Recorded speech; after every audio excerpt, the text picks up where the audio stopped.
अच्छा हाँ mic off था। हाँ मैं पूछ रहा हूँ, हमने ये वाला पार्ट कंप्लीट कर लिया ना यहाँ तक। तो इससे रिलेटेड किसी को क्वेरी है तो आप पूछ सकते हैं, अगर कुछ पूछना हो तो। किसी को क्वेश्चंस अगर ट्राई किए हो तो डाउट पूछ सकते हो, वरना मैं अभी असाइनमेंट जितने भी दिए आप सॉल्व कीजिए, जो डाउट है वो क्लास में ही मैं असाइनमेंट डिस्कशन क्लास रखूंगा। तो आप लोग जो असाइनमेंट कहोगे क्लास में वही डिस्कस करेंगे, नहीं कुछ कहोगे तो फिर मैं अपने हिसाब से जैसे डिस्कस करता हूँ वैसे डिस्कस करा दूंगा PYQs। ये है। नहीं तो असाइनमेंट इतने सारे हैं, जो आपको डिफिकल्ट लगे वो हम डिस्कस कर सकते हैं क्लास में। तो या तो मैं अभी ये वाला पार्ट स्टार्ट करूँगी, कनेक्टेड ही है दोनों, इससे कनेक्टेड ही है डायरेक्टली।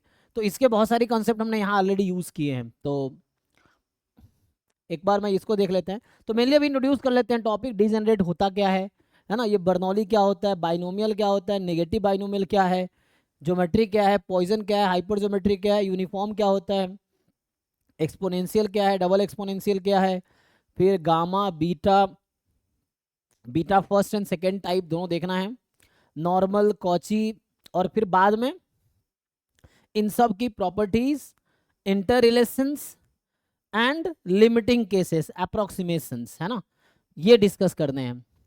फिर इनका इंटरप्रिटेशन भी है, जैसे है ना बर्नौली का इंटरप्रिटेशन है, binomial, negative binomial, hyper geometric. तो इन सब पे क्वेश्चंस भी आते हैं, वर्ड प्रॉब्लम्स, जो आप है ना पहले आपको समझना पड़ता है कि ये रैंडम वेरिएबल कौन सा डिस्ट्रीब्यूशन फॉलो करेगा, फिर उसके हिसाब से उसके क्या डिस्ट्रीब्यूशंस होंगे, एंड देन जाके आप आगे प्रोसीड करेंगे। चलो यहीं से स्टार्ट करता हूँ मैं। तो बहुत ज़्यादा स्टोरी नहीं लिखेंगे, सीधा सीधा काम पे आते हैं। तो यहाँ पे सीधा है बाय, है ना। तो मैं डीजेनरेट से स्टार्ट करता हूँ। तो हम लोग अभी क्या डिस्कस कर रहे हैं, स्टैंडर्ड रैंडम वेरिएबल्स या स्टैंडर्ड डिस्ट्रीब्यूशंस। मतलब देखो PDF तो कुछ भी दे सकता है एग्जाम में, लेकिन कुछ PDF है जिसका नाम है। PDF तो ऐसा कुछ भी हो सकता है ना, मतलब इन्फिनाइट बहुत सारे PDF बनाए जा सकते हैं, अनकाउंटेबली मेनी। बट उनमें से कुछ PDF इनको नाम दिया गया है, जिसके हेल्प से आगे हम है ना बहुत सारे अपना रिलेशन है उसके, और उसको यूज़ करके हम लोग क्वेश्चन सॉल्व करेंगे, या उसके रियल लाइफ एप्लीकेशंस हैं। तो उसको हम अभी डिस्कस करेंगे, जो स्टैंडर्ड डिस्ट्रीब्यूशंस हैं। PDF तो कुछ भी दे सकता है आपको एग्जाम में, बट कुछ PDF है जिसका नाम है, तो उसको आपको समझना है कि क्या डिस्ट्रीब्यूशन है वो। स्टैंडर्ड डिस्ट्रीब्यूशंस, है ना। तो जैसे अभी हमने पहला जैसे बात कर रहा हूँ मैं, डीजेनरेट या स्टैंडर्ड रैंडम वेरिएबल। तो डीजेनरेट डिस्ट्रीब्यूशन की बात करते हैं, या डीजेनरेट रैंडम वेरिएबल होता है ना। बात वही है, डिस्ट्रीब्यूशन बोलो या रैंडम वेरिएबल बोलो। तो रैंडम एक्स अगर डीजेनरेट रैंडम वेरिएबल है, तो इसका मतलब एक्स का जो डिस्ट्रीब्यूशन है वो डीजेनरेट है। तो कोई बताओ क्या होता है डीजेनरेट डिस्ट्रीब्यूशन या डीजेनरेट रैंडम वेरिएबल, कैसे डिफाइन करेंगे, मीनिंग क्या है इसका। हाँ मतलब सपोर्ट इसका सिंगलटन सेट होगा, है ना। तो ये एक ऐसा सेट है जिसका सपोर्ट सिंगलटन सेट होगा, तो वो डीजेनरेट। तो कोई भी रैंडम वेरिएबल जिसका सपोर्ट सिंगलटन सेट है वो डीजेनरेट है, सिंपल, ठीक है ना। या जिसके एक ही पॉइंट पे मास मतलब 1 होगी, तो जिसका सपोर्ट सिंगलटन सेट है वो डीजेनरेट है। तो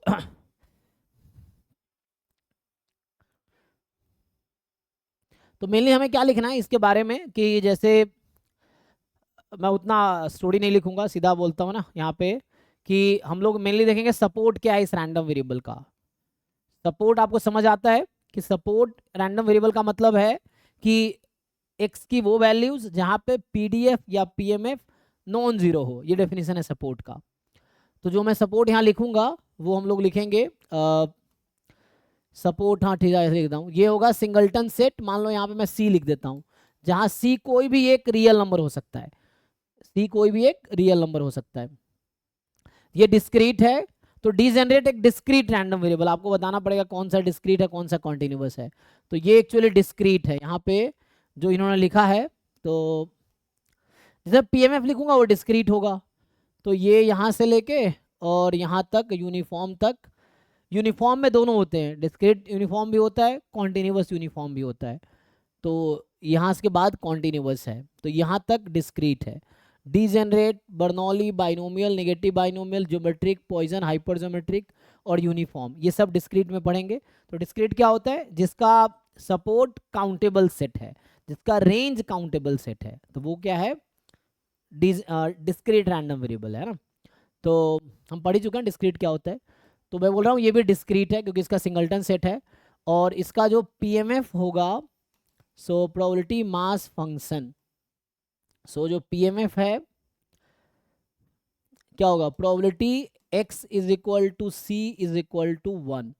ये चीज़ है कि एक ही पॉइंट पे पूरा मास है, या दूसरे तरीके से इसी को लिखेंगे तो आपको हो सकता है ऐसा लिखा हो बुक में, दैट इज कि probability x is equal to x, तो ये 1 होगा when x is equal to c, 0 otherwise, क्या होगा 0 अदरवाइज, ये हो जाएगा।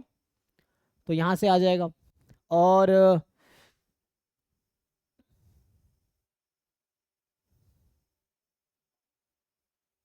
उसके बाद क्या करना पड़ेगा हमें, देखो ये हर डिस्ट्रीब्यूशन आपको अब याद रख, बोला ना कि स्टैंडर्ड डिस्ट्रीब्यूशन याद रखना पड़ता है, तो आपको ये सब मतलब वैसे याद हो जाएगा, रट्टा नहीं मारना पड़ेगा कि है ना। तो डिजेनरेट का जो भी मतलब कोई भी रैंडम वेरिएबल जिसका सपोर्ट सिंगलटन है, डिजेनरेट है तो सिंगलटन सपोर्ट होगा। ये हमारे पास पीएमएफ है इसका। तो हर डिस्ट्रीब्यूशन का एक यूनिक पीएमएफ होगा या पीडीएफ होगा, डिपेंड करता है कि कॉन्टिन्यूस है कि डिस्क्रीट है। अब आगे आते हैं इसके मीन पे, इसका मीन कितना आएगा, what is the mean of this, है ना। सो मीन मतलब ई एक्स, तो सिंपल है, आपको पता है कि single point summation x I P I, तो सी इंटू 1, तो सी आ जाएगा। इसका वेरिएंस क्या होगा, सो अगर आप वेरिएंस ऑफ एक्स निकालेंगे यहाँ पे तो 0 होगा। हाँ तो वही है एक्चुअली कांस्टेंट, अच्छा डीजेनरेट है, इसी को कांस्टेंट रैंडम वेरिएबल भी बोलते हैं। अगर कोई बोलता है ना कि कांस्टेंट रैंडम वेरिएबल क्या है, तो डीजेनरेट रैंडम वेरिएबल एक्चुअली, ठीक है ना। कि जी यस यस करेक्ट, ये 1 पॉइंट डिस्ट्रीब्यूशन ही है, हाँ दिस इज 1 पॉइंट डिस्ट्रीब्यूशन। इसका मोमेंट जनरेटिंग फंक्शन क्या होगा, एमजीएफ निकालिए।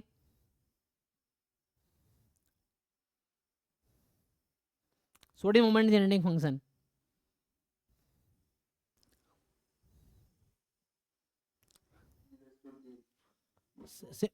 ठीक है ना, सिंपल है ना। कैसे निकालते हैं एमजीएफ, एक्सपेक्टेशन ऑफ ई की पावर टी एक्स, तो होगा p इंटू ई की पावर टी एक्स, तो प्रोबेबिलिटी है 1 ई की पावर टी इंटू सी, तो ई की पावर टी इंटू सी या सी इंटू टी, मर्जी है तुम्हारी, है ना।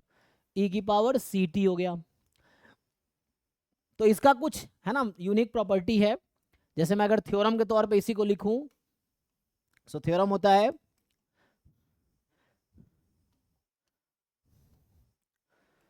let x be a random variable with support या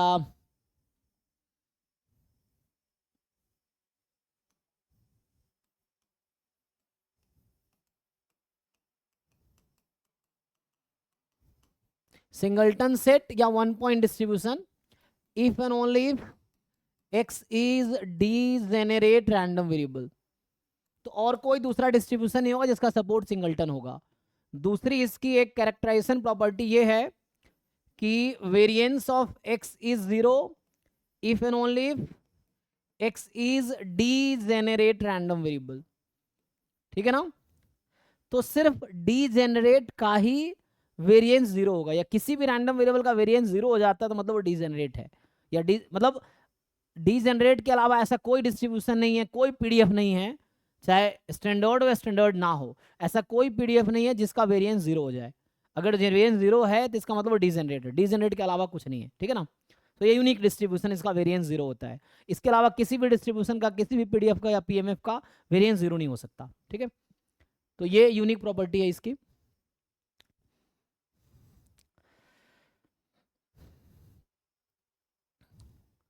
तो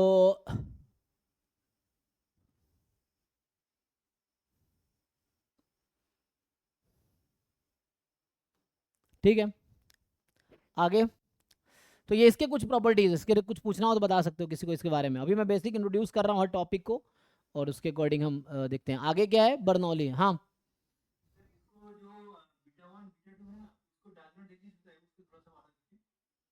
beta 1 beta 2 does not exist होता मतलब,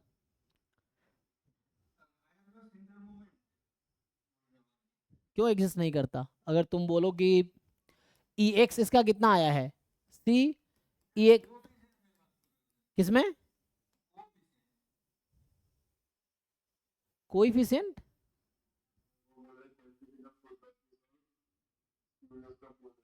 अच्छा स्क्यूनेस कर्टोसिस कोएफिशिएंट का।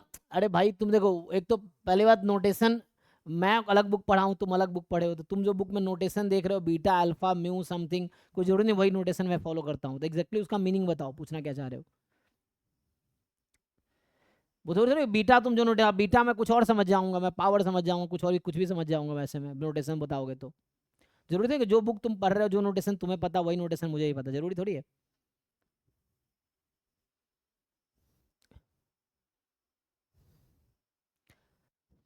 मेनली तुम्हें यही चीज़ देखनी, जैम में इतना ही जरूरत पड़ेगी, वो ऐसे तो बहुत सारी चीज़ें दुनिया में है, सब कुछ पढ़ेंगे तो इतना टाइम नहीं है, आपको देखना है कि एग्जाम से रिलेटेड क्या है। तो अच्छा स्क्यूनेस कर्टोसिस,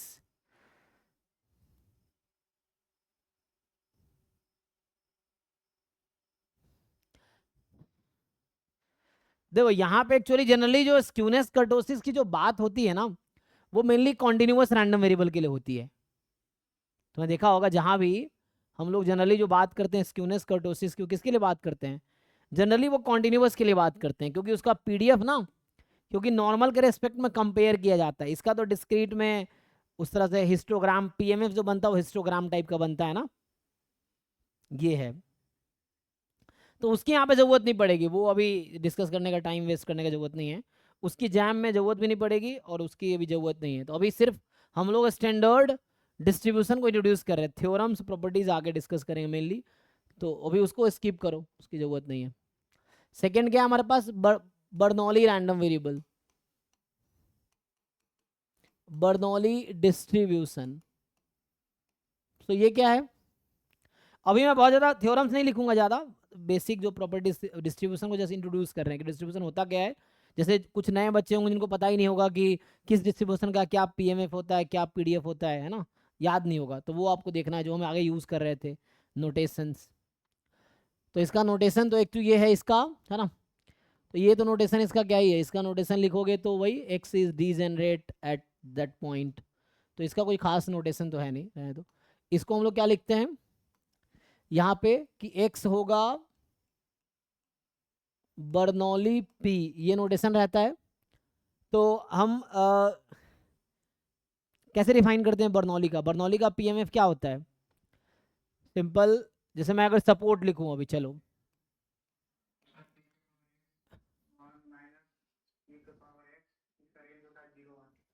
मेरे सपोर्ट ना, तो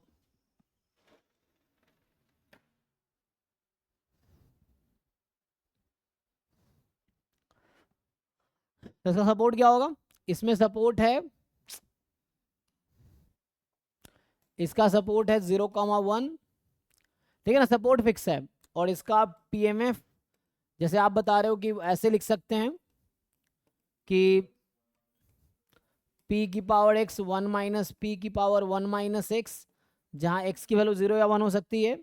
इसी को दूसरे तरीके से है ना ऐसा लिखा जा सकता है ना, जैसे ये 0 अदरवाइज है, या इसी को आप ओपन कर लोगे तो कैसा हो जाएगा, ये x को 0 रख दो, चलो x को 1 रख देते हैं, x को 1 रखेंगे तो क्या आ जाएगा p, और x को 0 रखेंगे तो 1 माइनस पी, यही ना।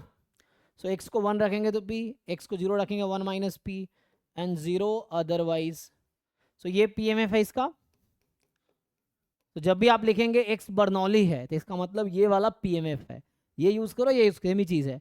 अब x को यहाँ 0 रखो, वो नाइन्स पी आएगी, x को 1 रखो, p आएगी। आगे अब आपको बताना है, इसमें मेनली हमें जो डिस्कस करना है कि इसका मीन वेरिएंस एमजीएफ आपको देखना है, मीन कितना आएगा। सो मीन तो जस्ट पी आएगा, वेरिएंस कितना है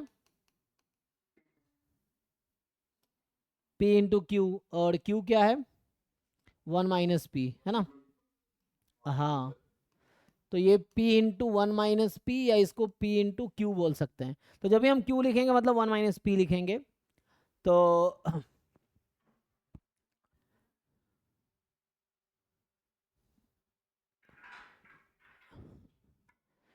आगे एमजीएफ क्या होगा इसका? तो देखो ये याद रखना पड़ेगा आपको, है ना, कि जो भी डिस्ट्रीब्यूशंस हैं, so you have to remember कि बर्नौली का एमजीएफ क्या होता है। तो यहाँ से अगर एमजीएफ लिखोगे तो ये आ जाएगा Q प्लस पी ई की पावर टी इसकी पावर 1, यही है ना?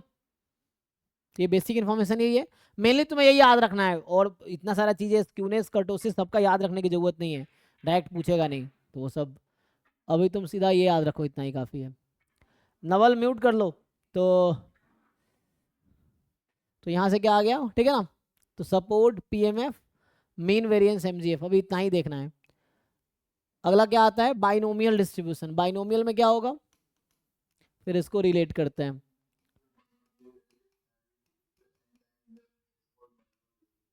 हाँ, उसका सम होगा, एन टाइम्स नहीं, एन रैंडम वेरिएबल का सम लेंगे तब जाके होगा। एन टाइम बर्नौली क्या होगा, बाइनोमियल नहीं होगा ना।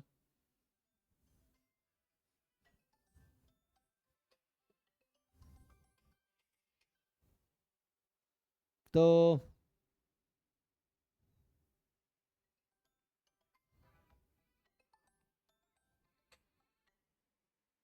कौन है, देखिए कौन है, क्या फोन का अर्पण अवस्थी।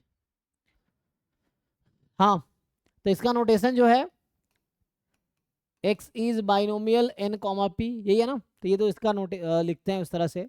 बाकी इसका जो सपोर्ट है, सपोर्ट क्या होगा, 0 से स्टार्ट होता है ना, 0 1 2 अप टू n। इसका जो पीएमएफ लिखोगे, पीएमएफ क्या है,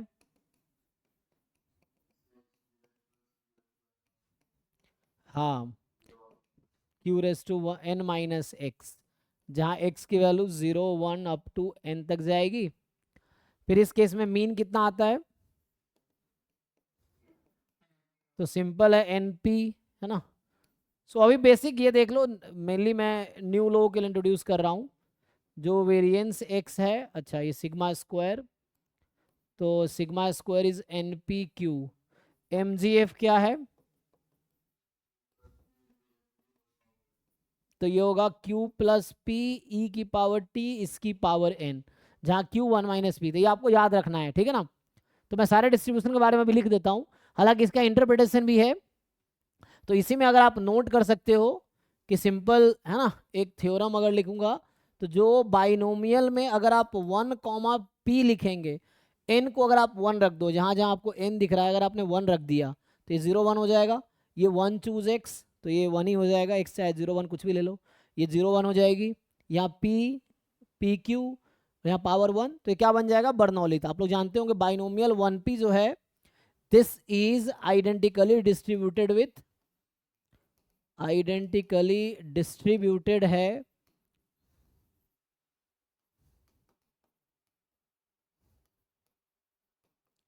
बर्नौली पी, है ना? कि जो बाइनोमियल 1p है वो बर्नौली पी है एक्चुअली। इसका इंटरप्रिटेशन क्या होता है, अगर इंटरप्रिटेशन की बात करूं मैं, तो अभी मैंने क्या लिखा है, जस्ट थ्योरम लिख सकते हो उसको, जो लिखा है मैंने कि binomial 1 comma P is identically distributed with Bernoulli P. जो बर्नौली पी लिखा तो उसमें n को 1 रख देंगे बाइनोमियल, तो वही हो जाएगा। मतलब बर्नौली जो है स्पेशल केस है बाइनोमियल का, ठीक है? सो बर्नौली स्पेशल केस है बाइनोमियल का। आगे इसका इंटरप्रिटेशन क्या होता है, जैसे मान लो हम बाइनोमियल को कैसे एक्सप्लेन लैंग्वेज प्रॉब्लम में कैसे लगाते हैं। बाइनोमियल को अगर लैंग्वेज प्रॉब्लम में हम यूज करना, तो कैसे यूज करते हैं कि टोटल n इंडिपेंडेंट ट्रायल्स है ना? सो टोटल अगर n इंडिपेंडेंट ट्रायल है,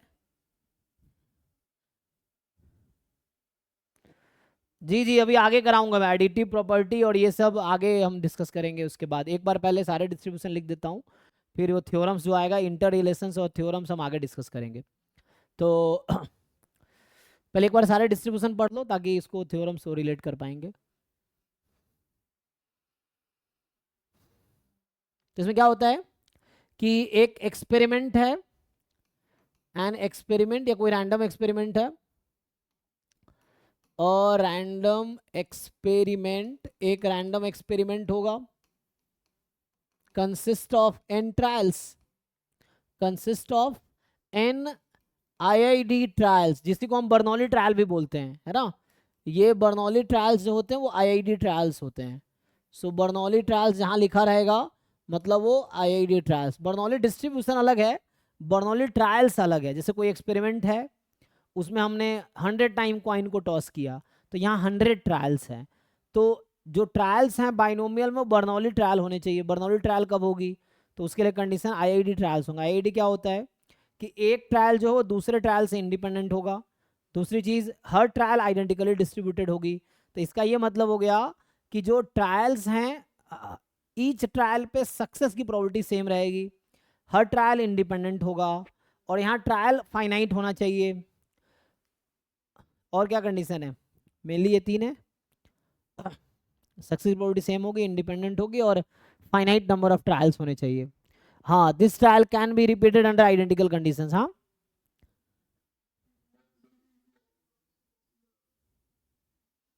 possible outcomes,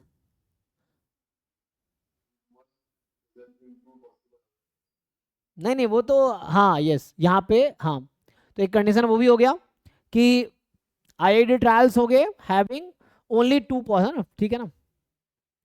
so each trial has only two possible outcome. सही बात है। आगे होगा कि एक तो कंडीशन है फाइनाइट नंबर ऑफ ट्रायल्स होंगे, ईच ट्रायल के पास दो ही पॉसिबिलिटी होंगी, या तो सक्सेस या फेलियर। सक्सेस फेलियर आप क्वेश्चन के अकॉर्डिंग डिफाइन कर सकते हो कि किसको सक्सेस बोलना चाहते हो और किसको फेलियर बोलना चाहते हो।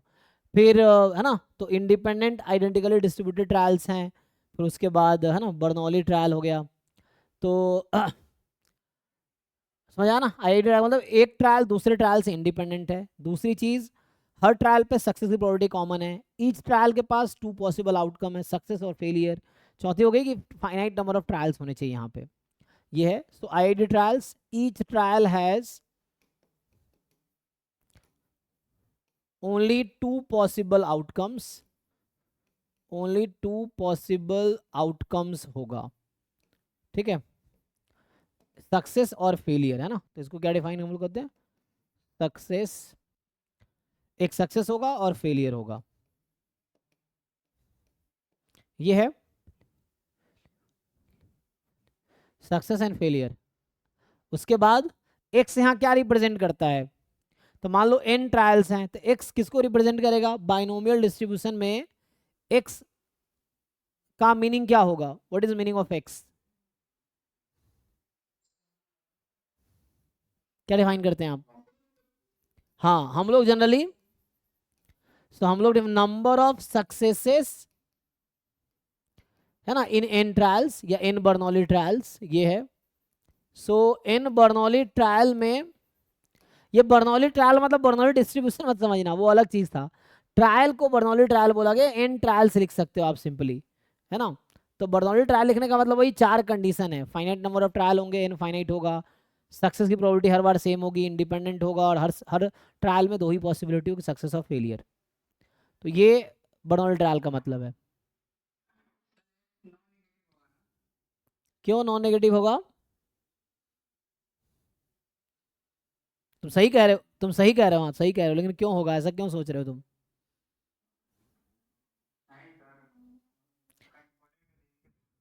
नहीं, तुम अपना दिमाग लगाओ ना, पढ़ने से क्या होगा? नंबर ऑफ सक्सेस है। अब तुमने 4 बार, 4 बार ट्राई किया, तो -2 बार सक्सेस कैसे आती है? तुम लॉजिकली सोचो ना कि नंबर ऑफ सक्सेस कितना हो सकता है, तुम खुद सोचो कि नंबर ऑफ सक्सेस क्या हो सकते हैं। तुमने n टाइम, n एक्सपेरिमेंट किए, एग्जाम्पल के लिए किसी कॉइन को n टाइम टॉस किया, और मान लो हेड तुम्हारा है सक्सेस, तो कितनी बार हेड आ सकती है? नंबर ऑफ सक्सेस कितना हो सकता है n में से? हम्म। सो अरे भाई n टाइम ट्राई किया, तो नंबर ऑफ सक्सेस क्या हो सकता है? 0 हो सकता है, 1 हो सकता है, 2 हो सकता है, 3। Set of all possible outcome पूछ रहा हूँ। तो ये सपोर्ट है, इसका सपोर्ट लिखा था ना मैंने, यही तो है सपोर्ट, जो रेंज है। तो जैसे क्वेश्चन होता है ना कि कैसे पता चलता है कि मुझे बाइनोमियल लगाना है, अक्सर ये बच्चे पूछते हैं जो नए नए होते हैं कि कैसे पता चलता है कि आपको बाइनोमियल लगाना है। तो उसका वजह ये है कि आपको ये समझ आना चाहिए कि अगर ये बोलेगा number of success in n trials, तो इसका मतलब है x का डिस्ट्रीब्यूशन बाइनोमियल एनपी यूज करना है। तो मेनली ये इंटरप्रिटेशन आपको क्लियर होना चाहिए क्या मतलब है। ठीक है, एन का मतलब है नंबर ऑफ ट्रायल्स, तो यहाँ पे कुछ है ना, तो जो मैं नोटेशन लिख रहा हूँ, एक तो एक्स है नंबर ऑफ सक्सेस, एन क्या है नंबर ऑफ ट्रायल्स है, पी क्या है small P probability of success in each trial, probability of successes in each trials, her trial में जो नंबर ऑफ सक्सेस होगा। ठीक है, तो ये एन है नंबर ऑफ सक्सेस, एन क्या है number of success, number of trial sorry, P है probability of success in each trial, इस तरीके से क्यू वन माइनस पी होता है जो कि नंबर ऑफ फेलियर हो जाएगा, है ना, तो यहाँ पे क्यू होगा। अच्छा, बर्नौली से याद आया, बर्नौली से रिलेटेड एक थ्योरम ये है, इंटर रिलेशन बाद में डिस्कस करूंगा, इसमें जैसे क्या है कि मान लो x is Bernoulli p, then और अगर y बराबर मैंने ले लिया एंड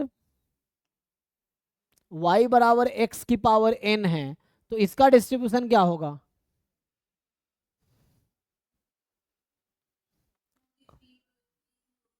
सेम ही होगा, तो ये सेम ही रहेगा, ये बर्नौली ही रहेगा।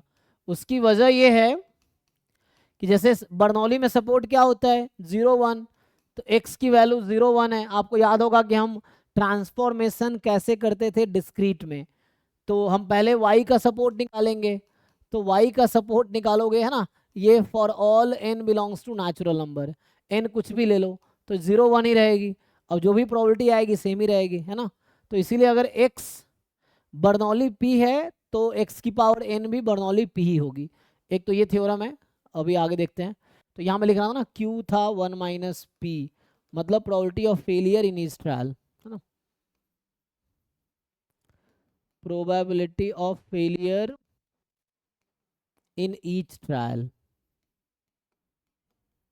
ठीक है भाई, तो ये तो मीनिंग हो गया, इस पे क्वेश्चन हम सॉल्व कर सकते हैं आगे चाहे तो हाँ।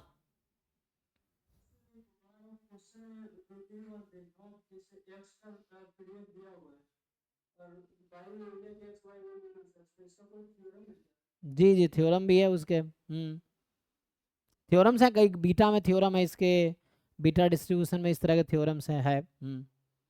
तो बीटा का पीडीएफ होगा देखो, हाँ हाँ, beta second kind I think होता है, एक्स अगर बीटा सेकेंड काइंड है तो x upon 1 minus x beta first kind होगा, ये थ्योरम्स याद रखना पड़ेगा। हाँ हाँ, ट्रांसफॉर्मेशन वाले फॉर्मूला याद रखना पड़ेगा। ठीक है, जैसे यही अभी मैं थ्योरम लिखा हूँ, अगर बाइनोमियल वाले, ये तो बर्नौली के लिए था, तो इनफैक्ट यहाँ पे पहला चलो ये है, दूसरा अगर मैं y को लिखता हूँ 1 माइनस एक्स, तो इसका डिस्ट्रीब्यूशन क्या होगा,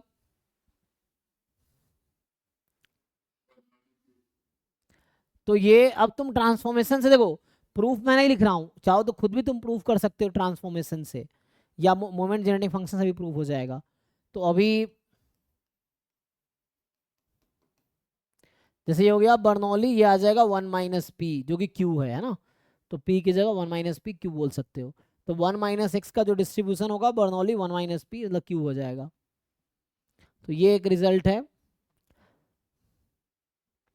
ना, तो इसी में इसको मिक्स किया जा सकता है।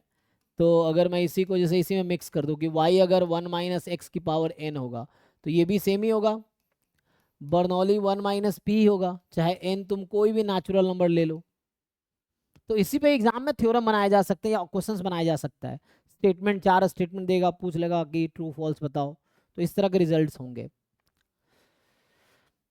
ठीक है, आगे आओ, जैसे ये तो बाइनोमियल का है, तो क्वेश्चंस में कुछ कर सकता हूँ, उससे पहले कुछ थ्योरम लिखता हूँ। तो जैसे थ्योरम क्या है कि फिर से यहाँ पे x अगर बाइनोमियल n कॉमा पी है, तो जब भी ये नोटेशन यूज करूंगा तो इसका मतलब आपको समझना है कि ये है, इसका मतलब है ना, कहाँ गया, अच्छा ये बर्नौली का थ्योरम यहाँ लिख दिया मैंने, ओके कोई बात नहीं, तो ये बाइनोमियल के लिखते कोई दिक्कत नहीं। तो यहाँ से क्या होगा, तो ये जब भी ये बाइनोमियल लिखेंगे तो ये पीएमएफ होगा इसका, ये सब याद रखना है, एमजीएफ याद रखना है, मीन वेरिएंस याद रखना है। तो चलो, तो आगे क्या है, मैं ये बोल रहा हूँ थ्योरम्स कुछ इसके लिए। तो इसमें क्या होगा, देन पहला आपसे पूछेगा, मान लो y बराबर है 1 माइनस n माइनस एक्स ना, n माइनस एक्स, इसका क्या डिस्ट्रीब्यूशन होता है? तो ये आप सिंपली वेरीफाई कर सकते हैं, n कॉमा क्यू या n comma one minus P. So one minus P को आप क्यू लिख सकते हो, उसमें कोई दिक्कत नहीं है, ठीक है। तो ये आ जाएगा। और बाकी ये है कि अगर और थ्योरम्स मैं लिखूं कि जैसे x1 x2 xn they are IID Bernoulli p, तो मतलब IID समझ आता आपको, इंडिपेंडेंट एंड आइडेंटिकली डिस्ट्रीब्यूटेड। तो सबका डिस्ट्रीब्यूशन कॉमन है और डिफरेंट रैंडम वेरिएबल्स हैं, इसका डिस्ट्रीब्यूशन सेम है और इंडिपेंडेंट है एक दूसरे से। तो उस केस में जो आपका सम होगा, sum of x i from 1 to xn, इसका डिस्ट्रीब्यूशन क्या आएगा? तो ये बर्नौली पी है, तो ये बन जाएगा बाइनोमियल n कॉमा पी, ठीक है ना। क्योंकि बर्नौली पी लिखने का मतलब बाइनोमियल 1 कॉमा पी, ये चीज़ है। सो बर्नौली पी से इसी को एक्सटेंड करूं अगर मैं, सो इसमें ये होता है कि मान लो x i is binomial n i comma p, p common है, ठीक है ना, for all i is equal to 1 2 3 up to k लिख दिया। मान लो there are k number of random variables, क्योंकि यहाँ एनपी लिख रहा हूँ, तो यहाँ से क्या होगा, then summation of x i from 1 to k, इसका डिस्ट्रीब्यूशन क्या आएगा? और ये इंडिपेंडेंट है, यहाँ मैं लिख देता हूँ, सो दे आर इंडिपेंडेंट, ऊपर लिख दिया इंडिपेंडेंट है। जैसे यहाँ पे लिख सकते थे IID है, तो ऐसा कि दे आर IID। और ये जो नोटेशन, ये जो लिख रहा हूँ चीज़ का मतलब हैज़ डिस्ट्रीब्यूशन। तो जैसे x i has distribution binomial n i comma p, क्या होगा? ना ये बाइनोमियल ही होगा, समेशन एक्स, हाँ, जस्ट एन आई पे समेशन लग जाएगा, बाकी कॉमन रहेगा। आई मतलब बाइनोमियल का सम बाइनोमियल ही होता है, तो sum of binomial is binomial itself, लेकिन पी कॉमन होने चाहिए। जैसे यहाँ पे कहने का मेरा मतलब ये था कि x1 is binomial n1p, x2 binomial n2p, x3 is binomial n3p and so on, xn is binomial, या xk, k लिखा मैंने, तो xk इज बाइनोमियल nkp। तो अगर सबको ऐड करूंगा और इंडिपेंडेंट रैंडम वेरिएबल है ये, तो सम करेंगे तो बाइनोमियल होगा, पैरामीटर यहाँ पे ऐड हो गया पहला वाला। तो ये कुछ रिजल्ट है इसके लिए। सबका प्रूफ है, बुक्स में आप देखोगे सबका प्रूफ है, प्रूफ करना आसान है, मोमेंट जेनेटिक फंक्शन से कर सकते हैं। तो ये हाँ, एग्जाम्पल देख लो, क्वेश्चन इस तरह, जैसे मान लो सिंपली मैं लिख दूं अगर कि x का डिस्ट्रीब्यूशन है बाइनोमियल 3,1/3 एंड y है बाइनोमियल 5,1/3 और दोनों इंडिपेंडेंट है, ठीक, तो दोनों इंडिपेंडेंट है, देन x प्लस वाई का डिस्ट्रीब्यूशन क्या होगा जी? तो ये एग्जाम्पल बनाया उस थ्योरम पे बेस्ड, तो सिंपल है ये। तो ये हो जाएगा बाइनोमियल, ये पहला वाला पैरामीटर ऐड हो जाएगा, तो 8,1/3 हो जाएगा, ये मतलब है, ठीक है। तो सिंपली तुम भी बना, यहाँ दो लिया मैंने, 3 4 5 अलग अलग डिस्ट्रीब्यूशन ले सकते थे, मतलब मैं दो रैंडम वेरिएबल लिया हूँ ना, you can take 3 different random variables binomial वाला, लेकिन पी कॉमन होने चाहिए तभी जाके स्टैंडर्ड डिस्ट्रीब्यूशन आएगा। अगला क्या है? तो ये तो है ना, बाकी इस पे एग्जाम्पल तुम खुद भी बना सकते हो, डिफरेंट बना के देखो क्या होगा। जैसे इसी एग्जाम्पल की बात कर रहे थे ना कि x है Bernoulli p and y is also Bernoulli p, और ये इंडिपेंडेंट है, इंडिपेंडेंट है, देन बताओ x प्लस वाई क्या होगा? x प्लस वाई का डिस्ट्रीब्यूशन क्या होगा? तो ये हो जाएगा बाइनोमियल 2,p। ये समझना है कि बर्नौली का सम बाइनोमियल होता है, दो बर्नौली रैंडम वेरिएबल है तो उसका सम करेंगे तो बाइनोमियल हो जाएगा, क्योंकि Bernoulli p is like binomial 1,p। ये भी क्या है, ये जो बर्नौली p है बाइनोमियल 1,p है, तो इन दोनों को ऐड करेंगे तो बाइनोमियल 2,p हो जाएगा, ठीक है। तो आगे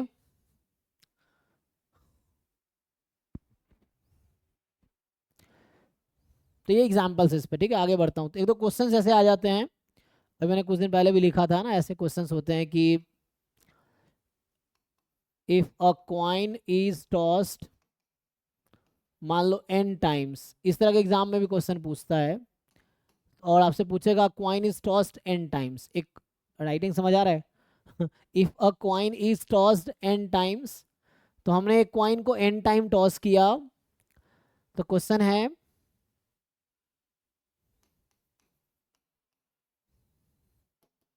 सच दैट, मान लो such that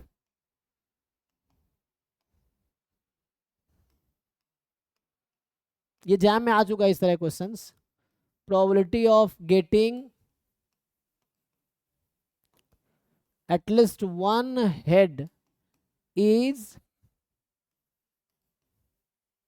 at least 99%, then मान लो तुमसे पूछ लेगा, हाँ ठीक है, smallest value of n is, smallest value of n is क्या होगा?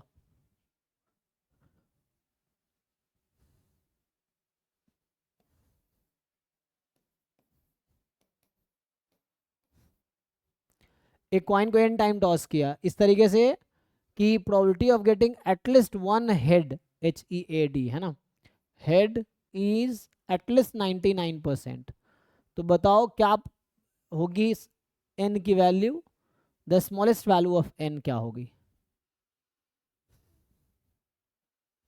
बताओ।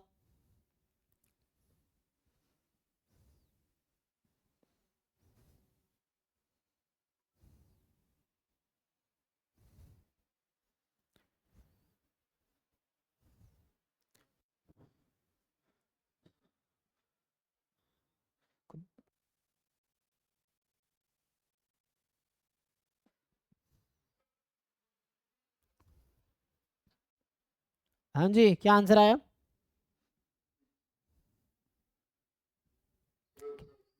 ओके, तो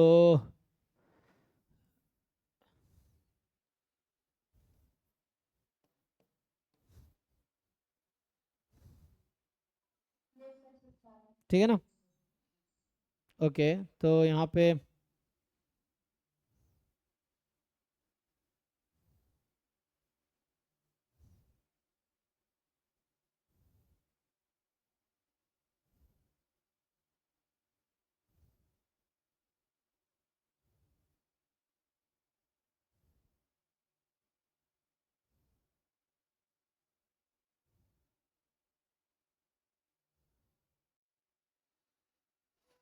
ठीक है भाई, बाकी लोगों के लिए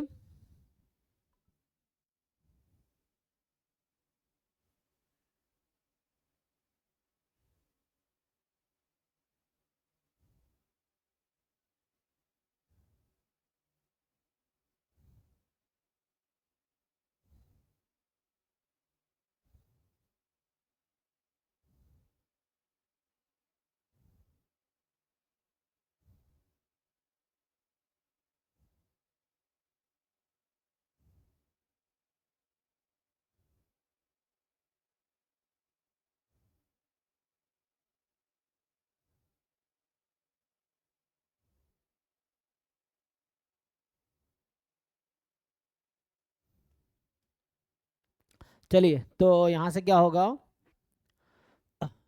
सॉल्व करूँ या आगे बढ़ूँ? सब लोग सॉल्व कर पा रहे हैं? बताओ भाई। तो यहाँ पे तुम्हें करना क्या है कि a coin is tossed n times such that probability of getting at least one head is at least 90, तो x मान लो अभी number of heads in n tosses, ठीक। तो आपको समझना चाहिए number of success in n trials, तो इसका मतलब है x का जो डिस्ट्रीब्यूशन होगा वो बाइनोमियल n कॉमा p होगा। p क्या होता है? Probability of success in each trial, कुछ नहीं दिया तो अनबायस्ड होगा, तो n कॉमा 1/2। अब पूछ रहा है कि getting at least one head is at least 99%, ये चीज है। So getting at least one head is 99%, तो इससे क्या आंसर आएगा? ठीक है ना, हाँ। सो ये आ जाएगा 1 minus probability x is equal to 0, और ये प्रोबेबिलिटी है 0.99। इसको और ठीक से लिखोगे तो क्या आ जाएगी, उसको उधर ले जाओ। So probability x is equal to 0 is less than equal to, ये इधर आ जाएगा ना उधर, 0.01, और x बराबर 0 निकाल पाओगे बाइनोमियल में? तो ये तो बाइनोमियल एनपी है ना, तो ये बाइनोमियल एनपी है।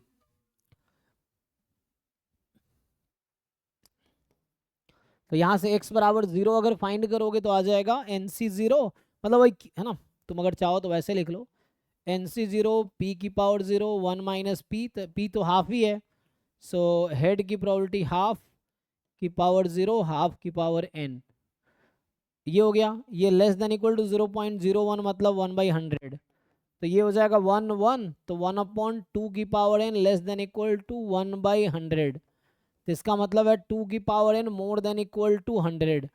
अब सोचो n की सबसे छोटी वैल्यू क्या है, तो 2 की पावर 6 कितनी होती है? 60, 64 बड़ी है 100 से।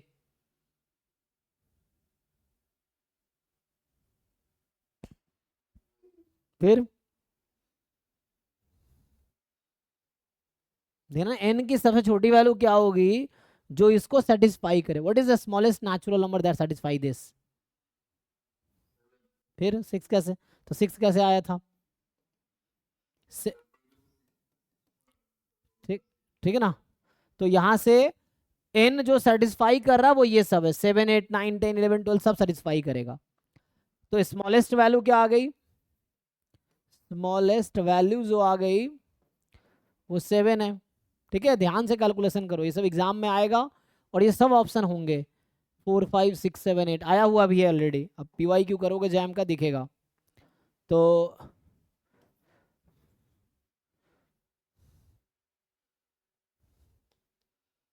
पूछना किसी को कुछ?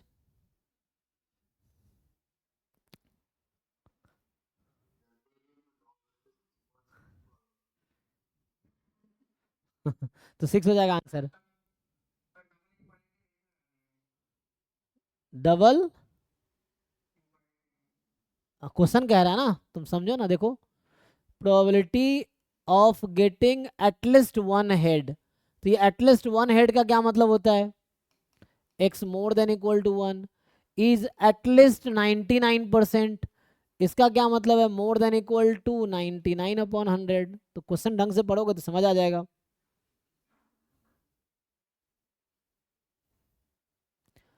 जब क्वेश्चन 4 बार पढ़ो 5 बार पढ़ो फिर उसको और सेम अप्लाई करो, जैसे अप्लाई करोगे तो समझ आ जाएगा ना। जिसने कहा है कि probability of getting at least one head is at least 99%, ये चीज है ना।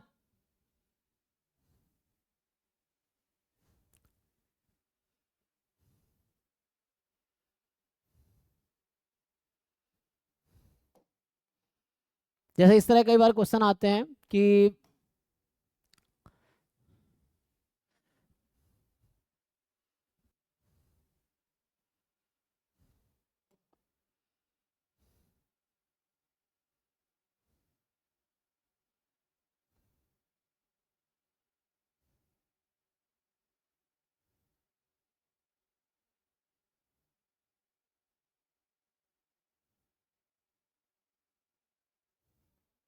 एग्जाम में तो वैसे नॉर्मली निकाल ही लोगे ना, मतलब जब एग्जाम 2024 में एक क्वेश्चन आया था कि अ कॉइन इज टॉस्ड, कितना था, 12 टाइम्स, ये जैम 2024 का एक क्वेश्चन था ना।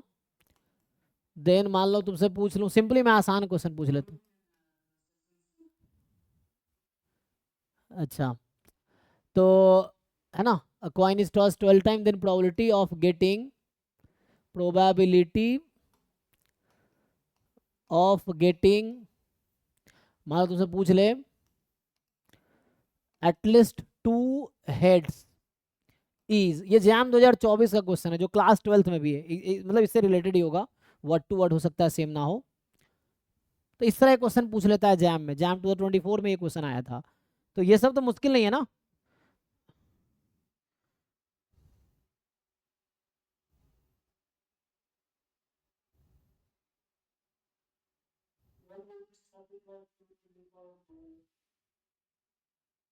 अच्छा है ना, तो कैलकुलेटर से अप्रोक्सीमेट किया जा सकता है ना, कैलकुलेटर यूज करके।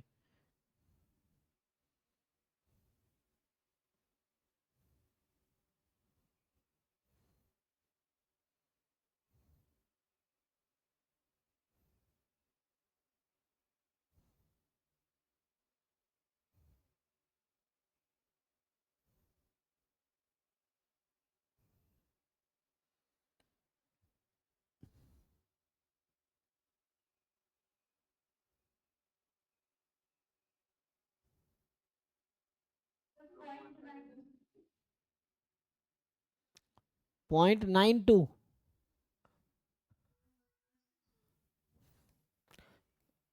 9960 ना, कैलकुलेटर तुम देख सकते हो क्या आएगा।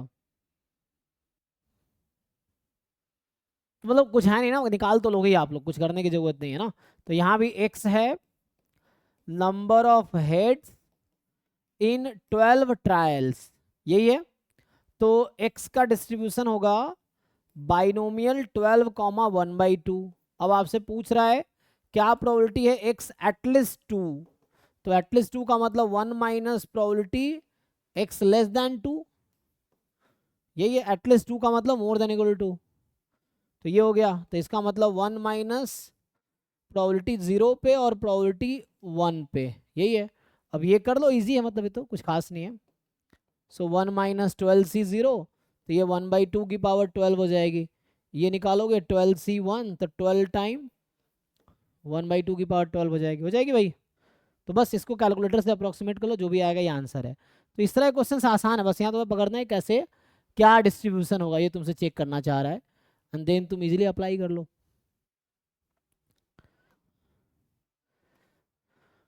ओके चलिए आगे बढ़ते हैं। तो अभी क्या है कि, तो मैंने क्या क्या डिस्कस किया, डिजेनरेट, बर्नौली, बाइनोमियल। अभी और रिलेट करेंगे आगे, देखो जैसे दूसरे डिस्ट्रीब्यूशन से नेगेटिव बाइनोमियल क्या होगा। तो नेगेटिव बाइनोमियल मैं ज्योमेट्रिक बताता हूँ, तब ज्योमेट्री है ना, जैसे बर्नौली बाइनोमियल बनता है जनरलाइज होके, वैसे ज्योमेट्रिक जनरलाइज होके नेगेटिव बाइनोमियल बनता है। तो पहले ज्योमेट्रिक डिस्कस करते हैं। तो ज्योमेट्रिक क्या होगा, ज्योमेट्रिक डिस्ट्रीब्यूशन ये है। तो ज्योमेट्रिक डिस्ट्रीब्यूशन में क्या है, किसके दो तरह के केसेस हैं। सो एक पीएमएफ सपोर्ट जो होगा एक बार, एक में सपोर्ट हो सकता है 0, 1, 2 डॉट डॉट डॉट इन्फिनिटी तक।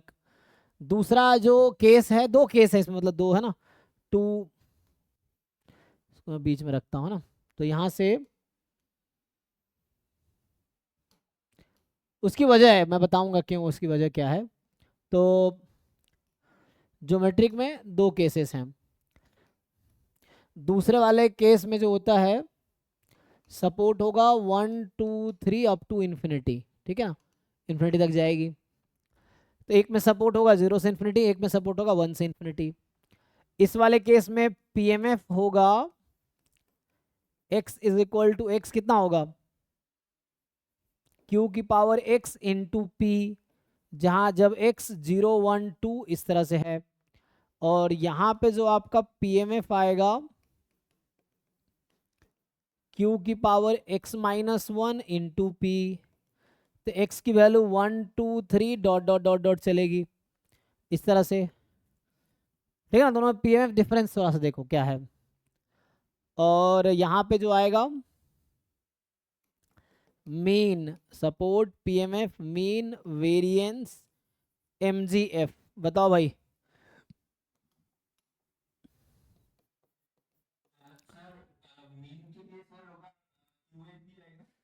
यहाँ पे ये नंबर ऑफ फेलियर वाला है ना, क्यू अपॉन पी आएगा, राइट। और ये क्यू अपॉन पी स्क्वायर, यहाँ पे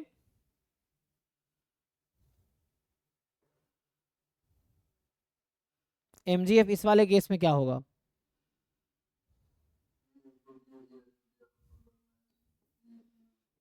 पी ई की power T upon 1 minus Q E की पावर टी। बाकी लोग चेक करो।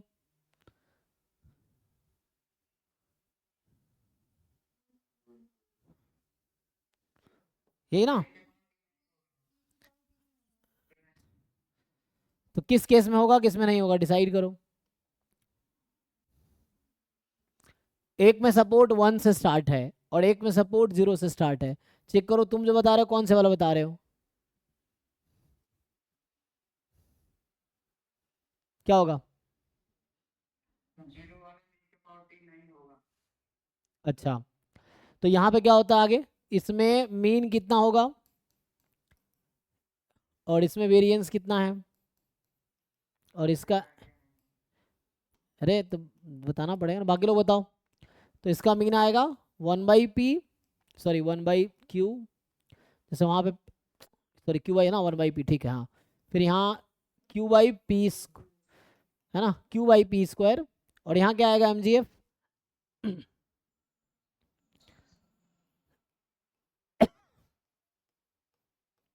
एक बार बाकी लोग चेक कर लो।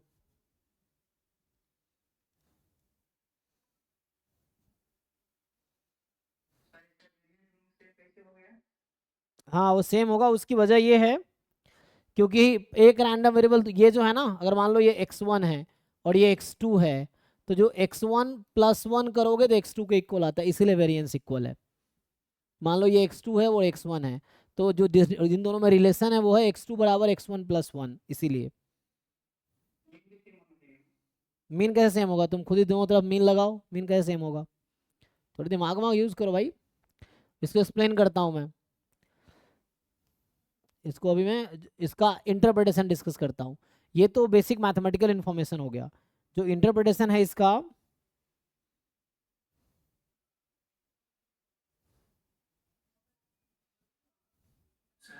जी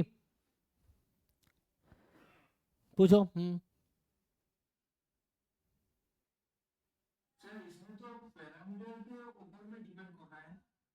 हाँ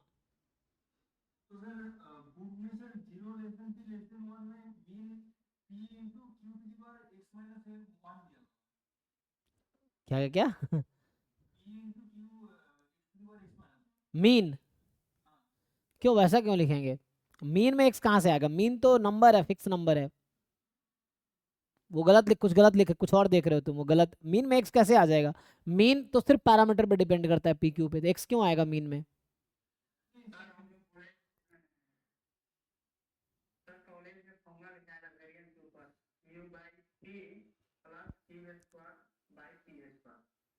वो कुछ और दिखाया होगा, ये नहीं, ये कुछ और होगा, ठीक है ना।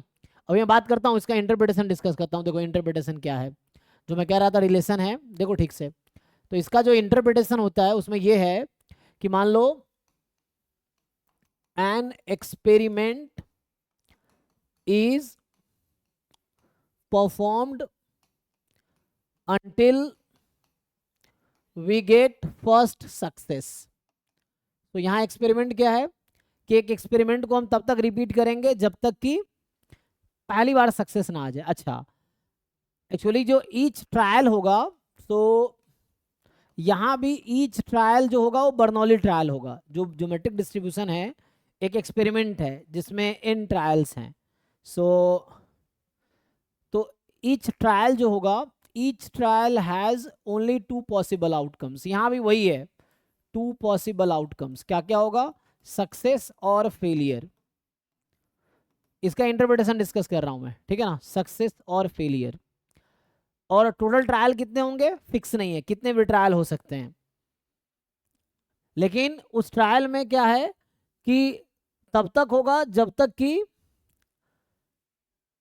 पहली बार सक्सेस ना आ जाए, और एक ट्रायल में या तो सक्सेस आएगी या फेलियर आएगी। तो होता क्या, जो मैं x1 x2 कह रहा था, मान लो x1 लेता हूं, number of failures before first success, ये है मेरा।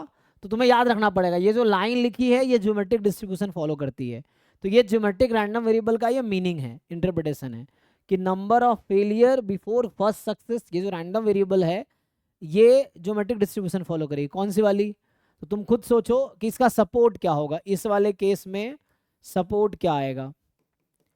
तो तुमने एक एक्सपेरिमेंट रिपीट कर रहे हो ट्रायल्स को, तब तक जब तक कि पहली बार सक्सेस ना आ जाए।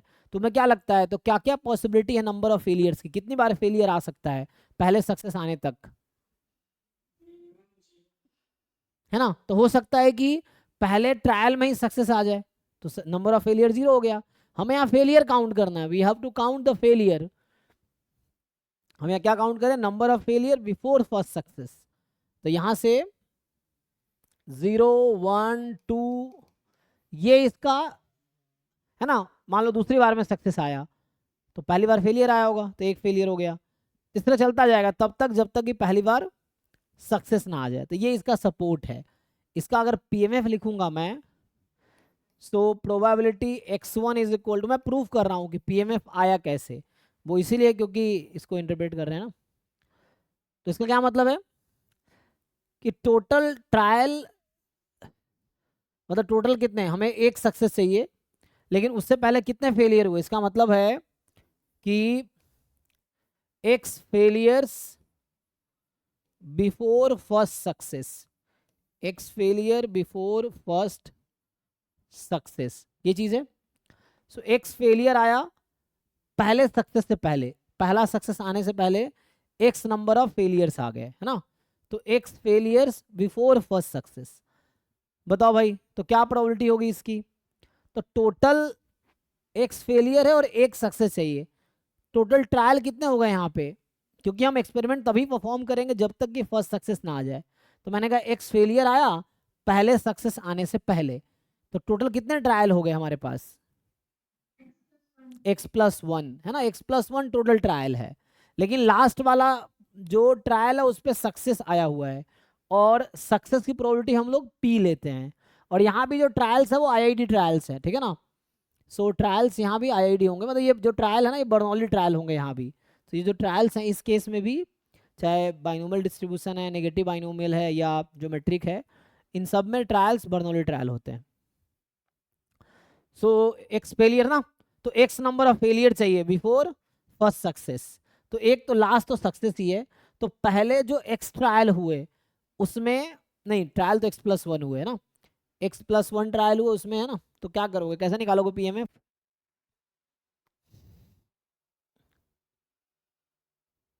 अच्छा तुम्हें सिंपल है ना। तो एक तो सक्सेस आ गया, और कितने बार फेलियर आया, एक्स टाइम। तो एक बार में फेलियर आने की क्या प्रोबेबिलिटी है, हाँ, क्योंकि फर्स्ट ट्रायल में फेलियर आने की प्रोबेबिलिटी क्यू, दूसरे ट्रायल में फेलियर आने की क्यू, तीसरे ट्रायल में क्यू, चौथे ट्रायल में क्यू। तो एक्स टाइम तक फेलियर आता रहेगा, उसके बाद सक्सेस आ गया, तो सक्सेस की प्रोबेबिलिटी पी है। उससे पहले आया फेलियर, क्यू फेलियर, सो फेलियर की प्रोबेबिलिटी आ रहा है, ठीक है ना। तो ईच टाइम फेलियर की प्रोबेबिलिटी आप लिख दो, तो ये आ जाएगा। तो एक्स टाइम फेलियर आया, एक बार सक्सेस आया, तो यहाँ से आ गया क्यू की पावर x इंटू पी, ये पीएमएफ आ गया, ठीक है।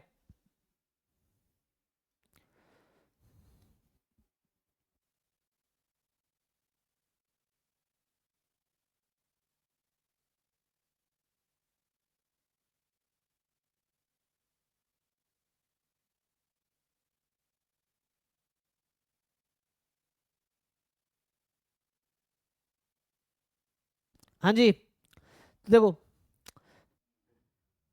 कुछ पूछना है किसका नोट, अच्छा ज्योमेट्रिक, तो वो तो ऐसे लिखेंगे, ज्योमेट्रिक आगे लिखूंगा मैं।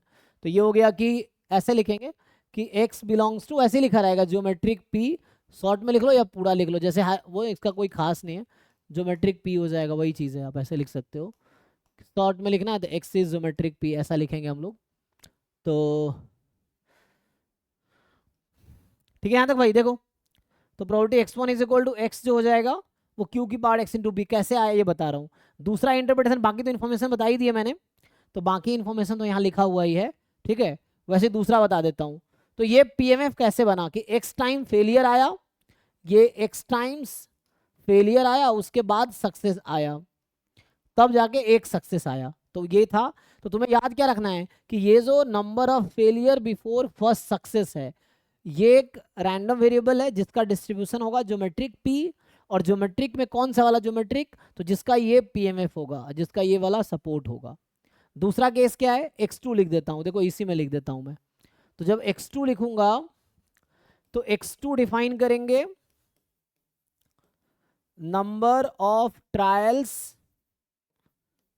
Till we get first success, या number of trial required to get first success, है ना, या टिल वी गेट, है ना, number of trial required to get first success, ये trial number on which we get first success, ये है। या दूसरे तरीके से लिख सकते हो, इसी को लिखते हैं कि trial number at which we get first success, we get first success. तो एक ट्रायल परफॉर्म कर रहे हो, एक ट्रायल में दो ही आउटकम है, सक्सेस या फेलियर। तो एक ट्रायल किया, दूसरा, तीसरा, चौथा, हर ट्रायल में दो पॉसिबिलिटी। तो हम तब तक ट्रायल करेंगे जब तक कि पहली बार सक्सेस ना आ जाए। तो यहाँ हम क्या काउंट कर रहे हैं, total number of trials count कर रहे हैं, या ट्रायल नंबर काउंट कर रहे हैं कि कौन से वाले ट्रायल पे पहली बार सक्सेस आ रही है। तो यहाँ समझो अब, तो यहाँ सपोर्ट क्या होगा, सोचो, सपोर्ट किसका, x2 का सपोर्ट क्या होगा यहाँ पे, सपोर्ट ऑफ x2। अब तुम कितनी बार ट्रायल करोगे कि तुम्हें एक बार सक्सेस मिल जाए, तो कम से कम एक ट्रायल तो करना पड़ेगा ना। वहां तो फेलियर काउंट कर रहे थे फर्स्ट सक्सेस तक, तो यहाँ एक ट्रायल कम से कम करेंगे, तो पहले ट्रायल में हो सकता है सक्सेस आ जाए, या पहले ट्रायल में नहीं आया तो दूसरे ट्रायल में आएगा। तो दूसरे ट्रायल में जब सक्सेस तब आएगा जब पहले ट्रायल में फेलियर रहा होगा। तो कहने का मतलब ये है कि यहाँ कम से कम एक ट्रायल तो परफॉर्म करना पड़ेगा आपको। तो यहाँ सपोर्ट 1 से स्टार्ट हुआ है, ठीक है। अब आपसे अगर पूछा जाए कि what is the probability of x2 being x, तो इसका मतलब है प्रोबेबिलिटी स्मॉल x किसको रिप्रेजेंट कर रहा है, trial number at which we get first success, या number of trials required to get first success. तो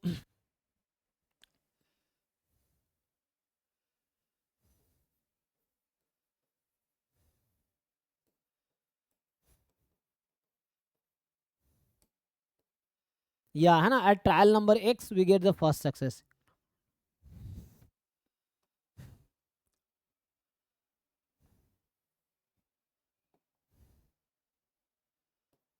या मैं ऐसे लिख देता हूं, फर्स्ट सक्सेस कम्स ऑन,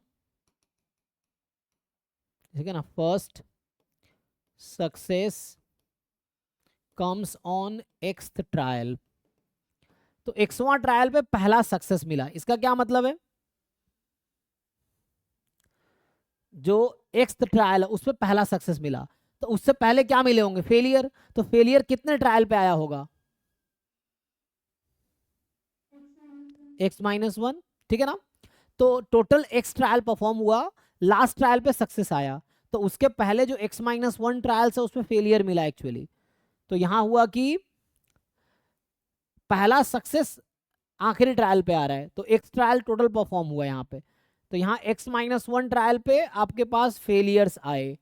सो कितनी बार फेलियर्स आए, तो ये जो लिखा हुआ ये है x-1 टाइम्स, ये आया। तो इसका जो पीएमएफ निकल के आता है q की पावर x-1 इंटू पी, इसलिए इसका ये पीएमएफ है। देखो, तो ये टोटल स्टोरी है। तो इसका था q की पावर x इंटू पी, जहां x 0 से स्टार्ट हो रहा है और यहाँ x 1 से स्टार्ट हो रहा है। सो क्यों 2p, दोनों का ज्योमेट्रिक डिस्ट्रीब्यूशन नाम दिया गया है। तो यहाँ आप ट्रायल काउंट कर रहे थे, वहां पे आप फेलियर काउंट कर रहे हैं। तो जब आप फेलियर काउंट कर रहे हैं तो वो भी ज्योमेट्रिक होगी, लेकिन उसका पीएमएफ ऐसा होगा। जब आप ट्रायल नंबर काउंट कर रहे हैं तो ये होगा। ट्रायल नंबर किसके लिए काउंट कर रहे हैं, या फेलियर किसके लिए काउंट कर रहे हैं, पहला सक्सेस आने तक ये काउंट कर रहे हैं आप, कि फर्स्ट सक्सेस आने तक। ठीक है जी।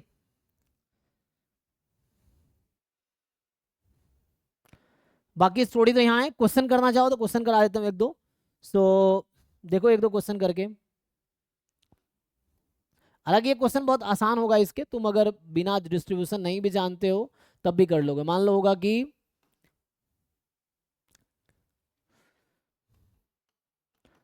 अ कॉइन इज टॉस्ड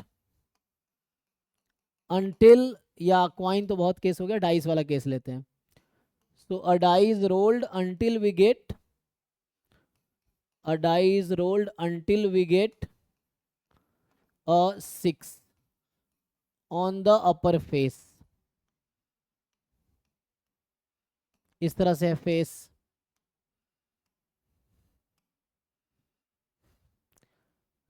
या थोड़ा आना, मुझे लगता है डाइस वाले में कंफ्यूजन हो जाएगा तुम्हें, अभी क्वाइन वाला ही लिख लो थोड़ा समझने के लिए। तो a coin is tossed until we get first head, ठीक है ना, until we get first head, ठीक है ना, ये लिखा मैंने। तो क्वेश्चन ये पहला पार्ट, हाँ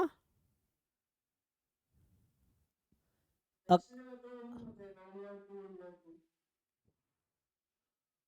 नहीं समझ आया।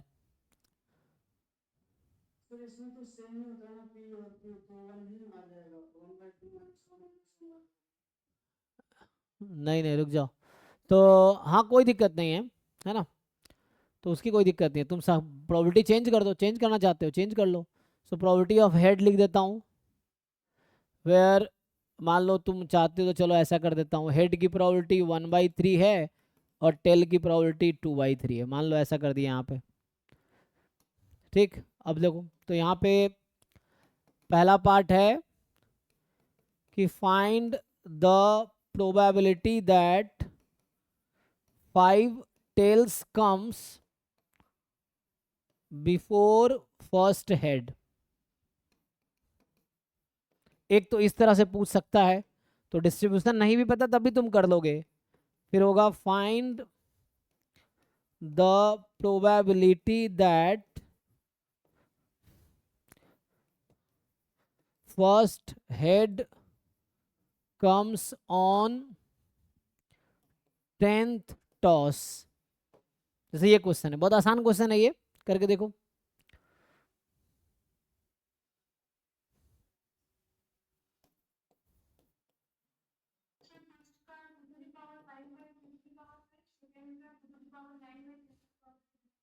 है ना, तो यहाँ पे क्या हो गया, तो हेड की प्रोबेबिलिटी को पी बोल दो, तो पी यहाँ 1/3 है, क्यू यहाँ 2/3 है, पी क्यू बोल दो ऐसे।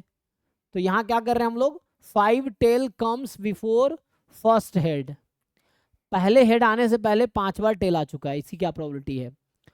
तो है ना, तो वैसे तुम सिंपली आउटकम भी लिख सकते हो कि 5 बार टेल आ चुका है बिफोर फर्स्ट हेड, ये पूछना चाह रहा है।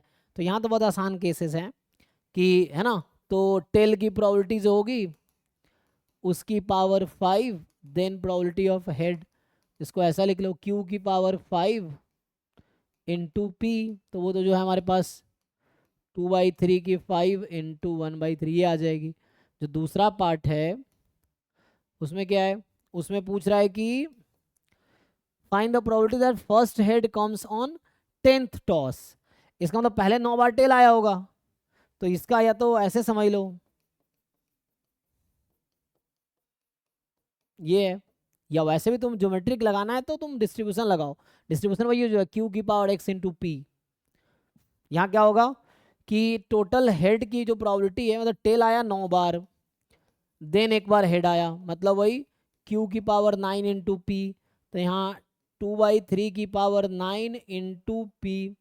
तो यहाँ x बराबर 10 पूछ रहा था, तो वैसे तुम सोचोगे तो यहाँ x बराबर 5 पूछा है, यहाँ x बराबर 10 पूछा है, तो ये x1 है ये x2 है, ध्यान ये रखना है कि x1 बराबर 5 पूछा है यहाँ पे, यहाँ x2 बराबर 10 पूछा है, तो इसलिए यहाँ पे पी क्यू की power x2 - 1 x-1 into P हुआ है, और यहाँ x1 5 था, है ना, तो ये जो होता है कि p की पावर x इंटू क्यू, और ये होता है p की पावर x-1 इंटू क्यू, ये डिफरेंस है दोनों में।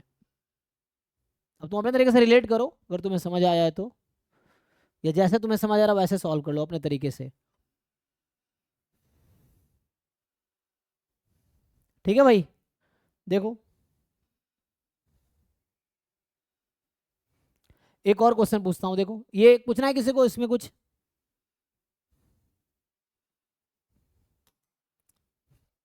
सेकेंड क्वेश्चन है कि लेट प्रोबेबिलिटी ऑफ हेड, वही क्वेश्चन है 1/3 और प्रोबेबिलिटी ऑफ टेल 2/3, तुमसे पूछेगा अ coin is tossed repeatedly until we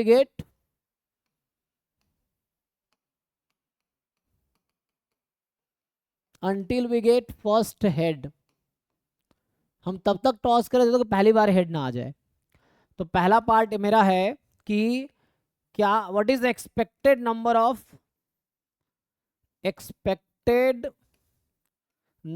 of failure before first head. ये ऑलरेडी एग्जाम में आ चुका है। दूसरा पूछ रहा हूं एक्सपेक्टेड नंबर ऑफ ट्रायल्स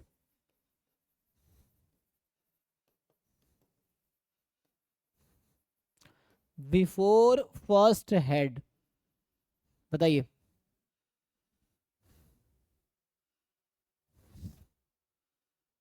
है ना, बिफोर गेटिंग फर्स्ट हेड, तुम ऐसे समझ लो।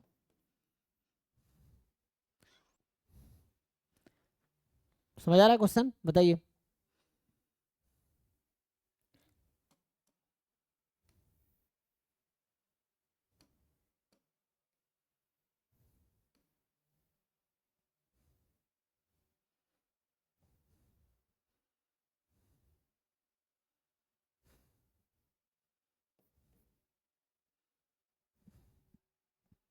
बोलो भाई।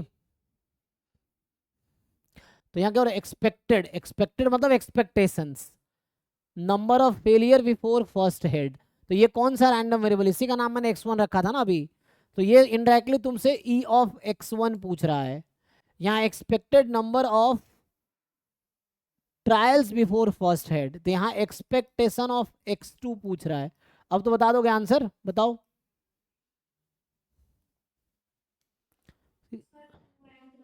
ठीक है ना, तो इसका था q अपॉन p और इसका था 1/p। ठीक, तो यहाँ q आपके पास है 2/3, क्योंकि यहाँ p मतलब हेड का प्रोबेबिलिटी, q मतलब टेल का प्रोबेबिलिटी। तो सॉल्व कर दो इसको। तो q/p, q कितना है? 2/3, 1/3 तो 2 आया, और 1/p कितना? 3 आ गया। चेक कर लो भाई।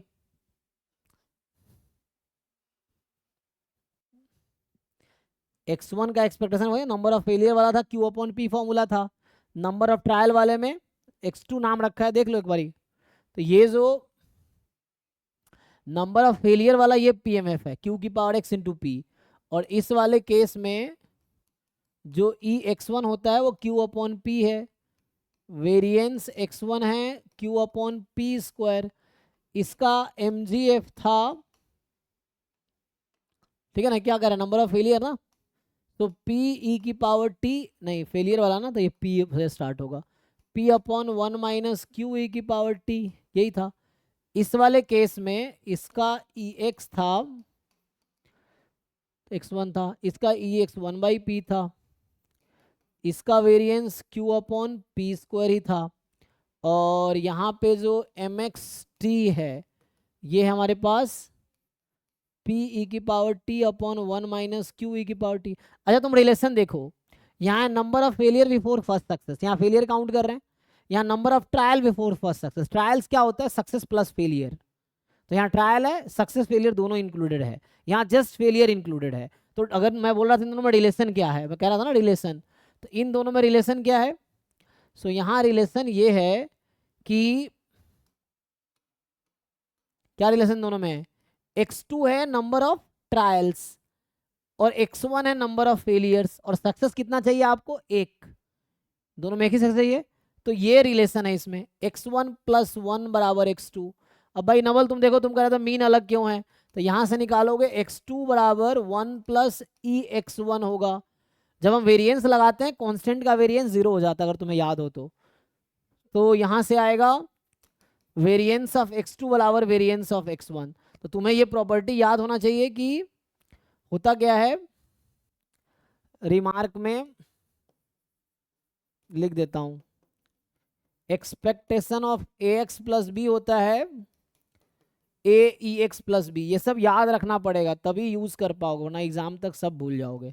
तो उसके लिए चाहिए रिवीजन, ए स्क्वायर, है ना, ये चीज है।